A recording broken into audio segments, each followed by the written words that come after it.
Hello, how's it going? Okay, so what are we doing today? Well, look at this. This is a new guitar I've been working on. Let's see if we can get a good look at it. Uh, this is a Red Mountain cedar. I'm just starting the finishing. It's actually pretty shiny already. But really what I'm doing is I've laying down layers of rubbing shellac down. And then I'm taking a pad and rubbing pumice into it to try to fill the pores, right? So I've done one session already. It's really good, actually. There's just a few in there. But I'm going to do one more session, and that should do it, but we'll see how it goes. So this is an instrument. This instrument will be for sale. It's made with Engelmann spruce top. The back and sides is called Red Mountain cedar. Really beautiful. The other one I did was the same kind of wood, but the grain was a bit wilder, you know. So on this one I've done a bloodwood and maple center seam, and the binding is bloodwood and maple as well. But a very simple bloodwood and white maple purfling. You know, I don't like it too fancy, but one thing that I've been working on, these, can you see it okay? My rosettes, it's bloodwood and maple, but it's a pretty kind of, I'm not sure how to describe it, but you can just tell by seeing. Part of the idea, it's kind of a design idea I've worked with for quite a long time, like 20 years probably, which are like branches that intertwining and stuff, and there's some symbolism with the state of the natural world and stuff in that. But it's kind of an extension of that, you know. I really like it. It's pretty unusual. It's kind of expressionist maybe, or not impressionist. Anyway, there's a dragonfly in the middle, in the bottom. Yeah, anyway, so there you go. It's a flamenco, and it's a flamenco blanca. And blanca means light. As you can see, and I'm finishing this with an amber shellac, so it's going to go even a little darker. But it's still a blanca, because if you don't know, flamencos are usually negro or blanca, and negros are usually made with a darker wood, but it's not the darkness really, it's the density, right? So a negro is usually made with an Indian rosewood, I guess, or something like that, you know, so it's a much denser wood. But this is a Red Mountain cedar, which is basically as light as a cypress. So I call it blanca. The neck is Port Orford cedar, really gorgeous wood. Smells incredible when you're working with it. I've done a laminate on the back of the tuning of the headpiece, the same wood as the back. And on the front of the headpiece, oops, it's bloodwood, which is the same as the bridge, which is covered in tape, because I don't want to put shellac on the bridge now. I don't want the same kind of level. I'll do that later. So what I'll do later is tape off the top and then do the bridge separately. And just a much lighter coat, you know. The top here, I've just done a wash coat of shellac on it. So I'm not really working on that right now, but what I'm working on is the back. So what I want to do is show you how I do this. So what I'm going to do is take a bit of pumice. I don't even know what fineness this is, but it's from LMI, Luthier Mercantile. And what I'm going to do is I'm just going to put some of this pumice on a piece of paper and close it up.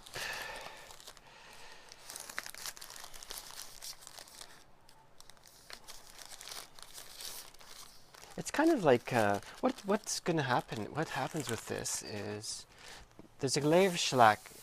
I just put a layer on shellac about an hour ago. So there's that layer of shellac there already. And so what I'm going to do is I'm going to take a rubber or a pad or whatever you call them. Use a glove because I'm dealing with 99% alcohol. I think this is the one. Yep. Oh, wait a minute. Oh, well. I actually, maybe we can save that. I was working with it with just bare hands for a while there.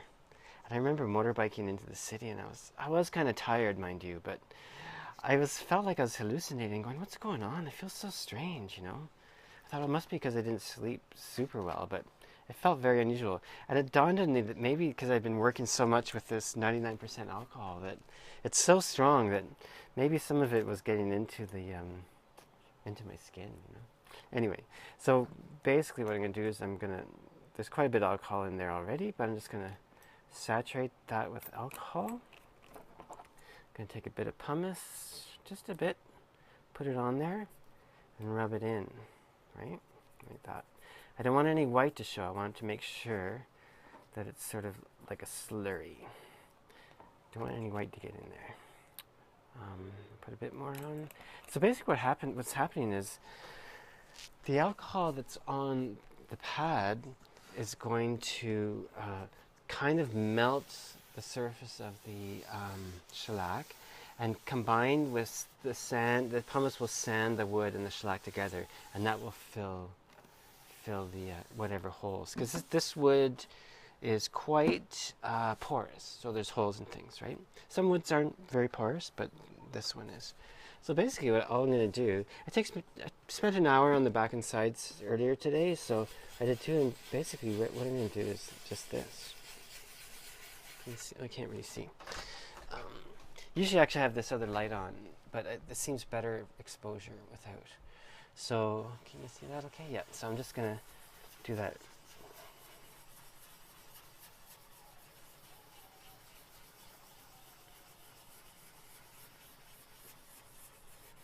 And I'll just continue through the whole guitar.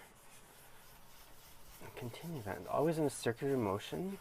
As always, when you're working with shellac, you never want the pad to stop. I mean, at this stage here, it's not as vital, I don't think, but nonetheless, it's still important that it's always moving.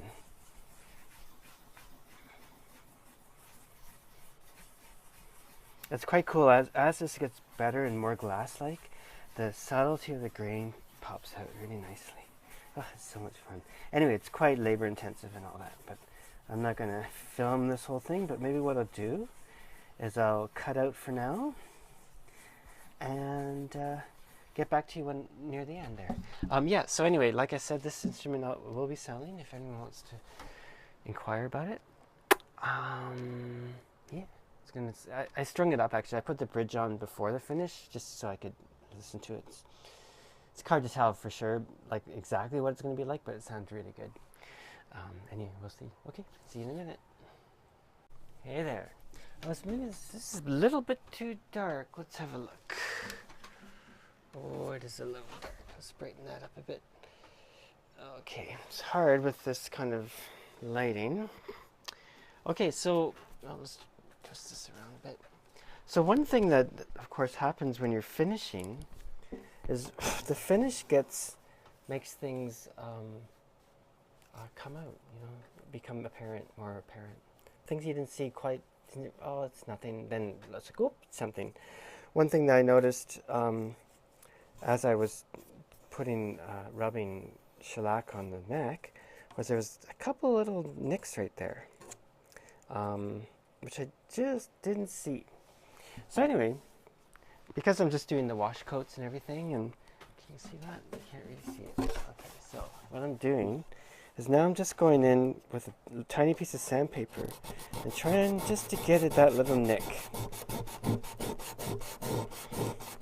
And then what I'll do, because I'm changing actually I quite like the shape is a bit more curved here, which I really like. So things happen for a reason on occasion. Anyway, so what I'll do is I'll get this down pretty close to being perfect. Nothing's ever perfect, I guess. And then I'll go on the other side and just basically match the curve, you know. I don't know if it's the other side. Yeah, the other side's, well, actually the other side could use a little bit, but it was mostly this side that was a bit rough. Probably I was just shaping it and I took a chisel to it just to change the shape a bit and then neglected to sand it properly. Yeah, so anyway. And this is the time to do that, you know. I've got wash coats on the guitar.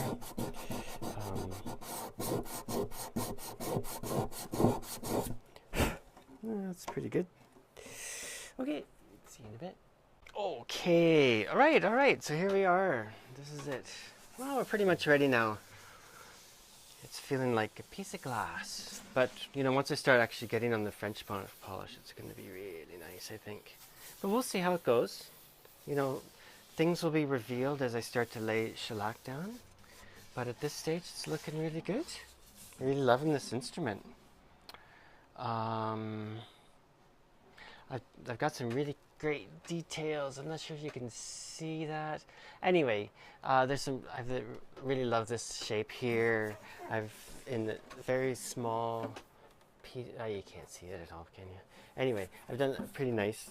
I really like what I've done with the purfling there. But at any rate, at the end of next week, probably I'll get a lot of photos up of this instrument and tell people how to get in touch if they want to buy it. Get some sound things going. Anyway, very exciting. I just love making them. Anyway, yeah, so tomorrow I'm heading into the big city of Chiang Mai, and I will continue. Maybe I'll do a little bit of the actual French polishing as a video. One thing I didn't mention is that the fingerboard is Makassar ebony, which I've done on my other one. Hey, why don't I show you my other guitar? I haven't really done anything in this. I'm not really in playing mode, but here is the guitar I made earlier. Same wood, but you can see how the grain is quite a bit wilder. So the other thing I did that was really interesting is if you can see the binding. Can you see? Anyway, maybe I'll just... Oh, that's better. So the binding is kind of layers of veneer, bloodwood, and maple that I then just selectively sanded, glued it all together, you know, 4 layers, and then sanded parts out. So you can see... So I would sand some of the white out and then leave some whiting going. So it ends up looking a little bit like a paint horse or Appaloosa. Yeah. Anyway, maybe should I play a bit? Oh!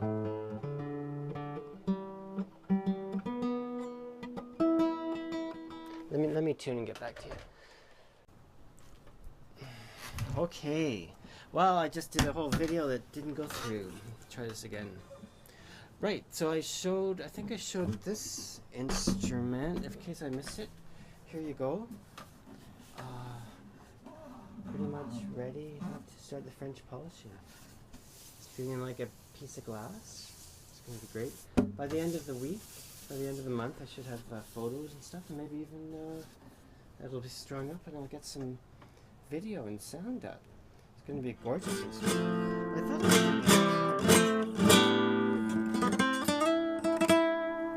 I love the sound that I'm getting.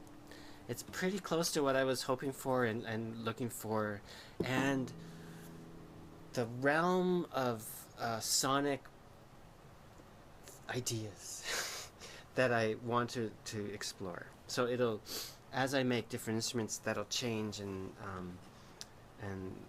I love all that stuff, right? But I'm really in love with this guitar and in love with the sound too. One thing I really love is can you do it anyway, I'm not that so familiar with classicals, but with flamencos you can sometimes get there's a percussive element, of course, right? There's the tapping at the top, but even the drum-like stuff you can get off the strings, like...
that gives you an idea of the kind of sounds I'm going for. I love the... I don't know if I'm blowing off the sound of this.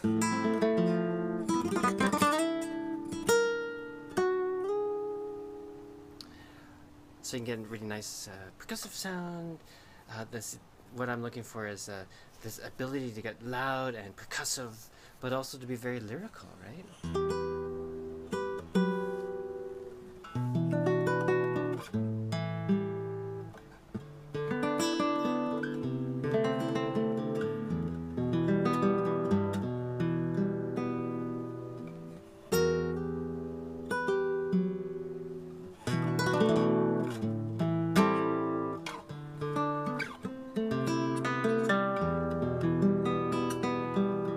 Still in E minor, as it turns out.